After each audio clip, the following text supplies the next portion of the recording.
नमस्कार, स्वागत है आप लोगों का दोबारा से हमारी क्लास पर, जिसका नाम है जीके जितेंद्र। और आज के टॉपिक का नाम है प्रमुख राजनेता और उनकी समाधि। जब कोई आदमी मर जाता है तो उसे या दफनाते हैं, जगाड़ते हैं, उसे क्या कहते हैं? उसकी समाधि कहते हैं। जनरली हमारे हिंदू धर्म में समाधि बोलते हैं ना, बाकी दूसरे इस्लाम में उसे कब्र वगैरह बोलते हैं ना। अलग अलग धर्मों में इसके अलग अलग नाम है। तो जनरली कोई राजनेता जब मरता है तो उसको कहीं ना कहीं दफनाते हैं। तो दफनाते हैं तो उसका जो ओटला ओटला बनता है उसे अपन लोग क्या कहते हैं? समाधि कहते हैं। ठीक है। अब आपसे क्वेश्चन पूछा जाएगा कि जो राजनेता मरेगा वो सबसे ज्यादा कहाँ दफनाए जाएंगे? तो दिल्ली में दफनाए जाएंगे, क्योंकि सारे राजनेता जनरली उधर ही मिलेंगे अपने को। ठीक है, तो ये याद रखना है। तो समाधियों का शहर किसे कहते हैं? दिल्ली को कहते हैं। ठीक है। दूसरी बात, नेता नगरी कौन सी है? तो भी दिल्ली है।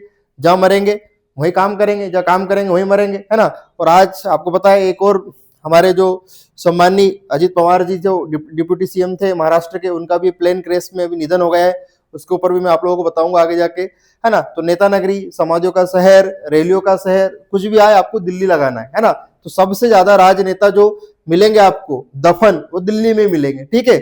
अच्छा, तो हम लोग स्टार्ट करते हैं कि उनके जो होटल है, उनकी जो समाधि है, उसका नाम क्या रखा गया है ना। अगर मैं पूछे कि सबसे ज्यादा जो जमीन घेर के कौन बैठे हैं, तो महात्मा गांधी जी बैठे हुए है ना। तो इनकी सबसे ज्यादा जगह में क्या फैली हुई है? समाधि फैली हुई है। किनकी? महात्मा गांधी की। तो आओ हम लोग चर्चा करते हैं कि राजघाट की समाधि को कहा जाता है। तो जो महात्मा गांधी को जो दफनाया गया है, उनकी समाधि का नाम क्या है? राजघाट है। ठीक है। और हमें अंग्रेजों के राज से किसने बचाया?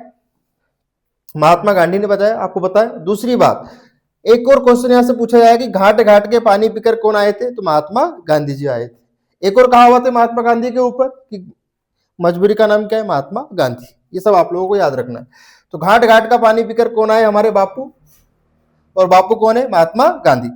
दूसरी बात, यहां से एक प्रश्न और पूछा जाएगा आपसे कि शांतिवन किनकी समाधि? शांतिवन किनकी समाधि? पंडित जवाहरलाल नेहरू की। अब आपको पता है कि जब ये पहले पीएम बने, और पहले पीएम कौन बने? पंडित जवाहरलाल नेहरू। तो जब ये पहले पीएम बने तो इन्होंने सबसे पहला संदेश दिया था कि देखो भैया, हम लोग आजाद हो गए, आपको टेंशन वाली बात नहीं है। अब सब लोग क्या बना के रखो? शांति बना के रखो। और शांति तुम्हें चाहिए तो कहां मिलेगी? वन में मिलेगी। ये भी अपने को याद रखना है। तो पंडित जवाहरलाल नेहरू की समाधि का नाम क्या हो गया? शांति वन हो गया, है ना। इतनी बात। आगे देखो, ये दुर्गा के रूप में कौन थी? इंदिरा गांधी। देश की पहली महिला प्रधानमंत्री कौन बनती है? इंदिरा गांधी। देश की पहली महिला जिसको भारत रत्न मिला, इंदिरा गांधी। 1971 में इनको भारत रत्न से नवाजा गया था। दूसरी बात और तीसरी बात कि इंदिरा गांधी के अंदर अटल बिहारी वाजपेयी को दुर्गा जी दिख गई थी। क्या दिख गई थी? दुर्गा जी। और दुर्गा किसका प्रतीक है? तो दुर्गा प्रतीक है किसका? शक्ति का। किसका प्रतीक है? शक्ति का। और जिसके पास शक्ति होगी उसी महिला को पहली बार देश की पहली महिला प्रधानमंत्री बनाया गया था।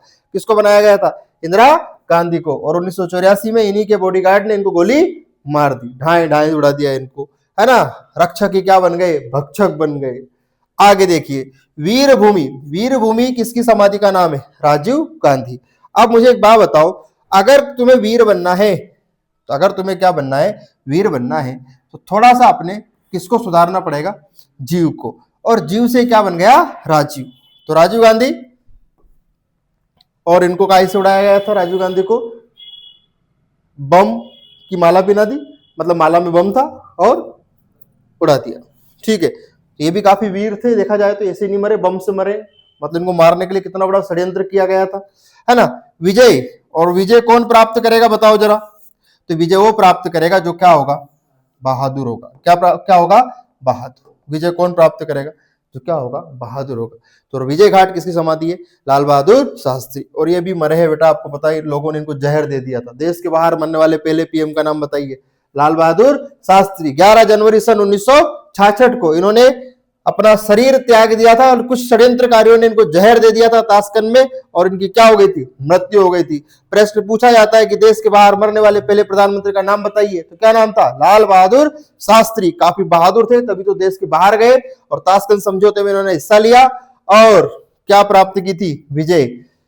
जय जवान जय किसान का नारा आप लोगों ने सुना होगा। तो जय जवान जय किसान का नारा भी किसने दिया था? लाल बहादुर शास्त्री ने। लाल बहादुर शास्त्री ने 2 लाल की बात की थी। कितने लाल की बात की थी? 2 लाल की। एक लाल किसान, दूसरा लाल जवान। जय जवान जय किसान। तो एक जवान सबको दिखता है बॉर्डर वाला, लेकिन खेत वाला लाल किसी को दिखाई नहीं देता है। किसान घाट चौधरी चरण सिंह। और आपको पता है कि जितने भी चौधरी हैं वो सब के सब जनरली किससे जुड़े हुए हैं, खेती बाड़ी से जुड़े हुए, किसान ही है ना। तो किसान घाट किसकी समाधि हो गई, चौधरी चरण सिंह। तो बताओ यहां से वहां तक कोई समस्या? एक बार रिवीजन करवा देता हूं, आओ भाई लोग देखते हैं। हमें अंग्रेजों के राज से किसने बचाया, महात्मा गांधी ने। घाट घाट का पानी पीकर कौन आए, महात्मा गांधी, है ना। घाट घाट से क्या बन जाएगा, राजघाट, ये भी दिल्ली में। शांतिवन का संदेश किसने दिया, पंडित जवाहरलाल नेहरू ने। उन्होंने बोला भैया शांति बनाए रखो, कोई दिक्कत वाली बात नहीं है। इंदिरा गांधी में क्या थी, शक्ति थी, तभी तो अभी तक महिला प्रधानमंत्री में कितनी महिला प्रधानमंत्री बनी है, अभी तक एक बनी है मात्र, जिसका नाम क्या है, इंदिरा गांधी। एकमात्र महिला प्रधानमंत्री बनी है अभी तक, इसका नाम क्या है, इंदिरा गांधी। क्यों बनी, क्योंकि उनके पास क्या थी, शक्ति। राजीव गांधी को बम से उड़ाया गया, है ना। काफी कैसे थे ये, वीर थे।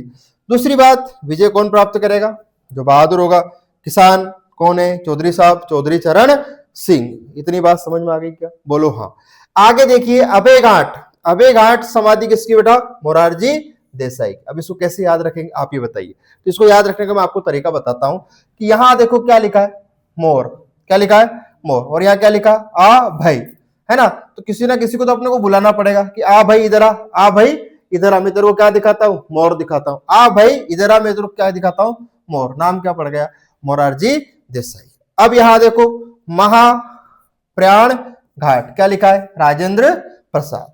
महाप्रयाण घाट को क्या कर सकते हैं अपन, महाप्रयाण को कर दो परायण, क्या कर दो, और इसमें बांट दो क्या, प्रसाद बांट दो। कोई दिक्कत वाली बात नहीं कि भाई हमारे यहाँ क्या चल रही है, महापरायण चल रही है, क्या बांट दो, प्रसाद। और प्रसाद बांटने वाले दा का नाम क्या हो गया, राजेंद्र, है ना। तो बताओ, देश के पहले प्रधानमंत्री पंडित जवाहरलाल नेहरू और देश के पहले राष्ट्रपति डॉक्टर राजेंद्र प्रसाद। और डॉक्टर राजेंद्र प्रसाद कितनी बार लगातार राष्ट्रपति बने थे, 2 बार। कितनी बार, 2 बार। और इसका उत्तर इनके नाम में छुपा हुआ है, दिख गया क्या, 2। चलो आगे देखिए, नारायण नारायण नारायण नारायण करते करते ये कौन लिखा है यहाँ पे, गुलजारी लाल नंदा, है ना। याद रखेंगे इसको, गुलजारी लाल नंदा। जब हम लोग गुजर जाते हैं या गुजरने की कंडीशन में रहते हैं तो हम किसका नाम लेते हैं, नारायण नारायण करते रहते हैं अपन। समता, समता स्थल किसकी समाधि का नाम है, जगजीवन राम। जगजीवन राम की समाधि का नाम क्या है, समता स्थल। अब समता स्थल मतलब समान स्थल, बिल्कुल समान जीवन, पूरे जीवन को एक जैसा बिताने वाले व्यक्ति का नाम बता दो। राम जी का जीवन पूरा एक समान रहा भी और नहीं भी, तो समान जीवन में कौन आएंगे, भगवान राम। भगवान राम का जीवन, अब पूरा नाम बोल दो इसको, जग जीवन राम। तो जग जीवन राम का जीवन कैसा था, पूरा एक समान था। भगवान राम कभी भी विपरीत परिस्थितियों में विचलित नहीं हुए हैं, इसको याद रखना है। एकता, और एकता की बात कौन करेगा, जिसमें क्या होगा, ज्ञान होगा। एकता की बात कौन करेगा, जिसमें क्या होगा, ज्ञान। ज्ञानी जेल सिंह। चैत्य भूमि, सबको चेताया, किसने चेताया, भीमराव अंबेडकर ने। दलित वर्ग के नेता कौन कहे जाते हैं, भीमराव अंबेडकर। भीमराव अंबेडकर ने सबको चेताया और कहा, भीमराव अंबेडकर बाबा साहब ने क्या कहा कि शिक्षा वहां शेरने का दूध है, जो जितना पिएगा उतना दहाड़ेगा। आपका शोषण कोई कर रहा है तो उसका कारण या तो आप कमजोर है या फिर आपके पास शिक्षा नहीं है। तो जो अशिक्षित वर्ग होगा उसको हमेशा ही शोषण का मुंह देखना पड़ेगा। कर्म भूमि देखिए, कर्म भूमि में कौन आएगा, शंकर दयाल शर्मा। और भगवान शंकर ने कहा है कि कोई शर्म नहीं करना है आपको, क्या करने में, कर्म करने में। भगवान कृष्ण ने भी कहा है गीता में, कर्मा प्रधान, कर्म क्या है, प्रधान है। आप दुनिया के सब मन्नत के धागे बांध लो, कोई दिक्कत वाली बात नहीं, लेकिन जब तक आप मेहनत नहीं करोगे तब तक मन्नत के धागों से काम नहीं चलेगा। इसलिए बेटा वीडियो को लाइक करना है, शेयर करना है और सब्सक्राइब करना है।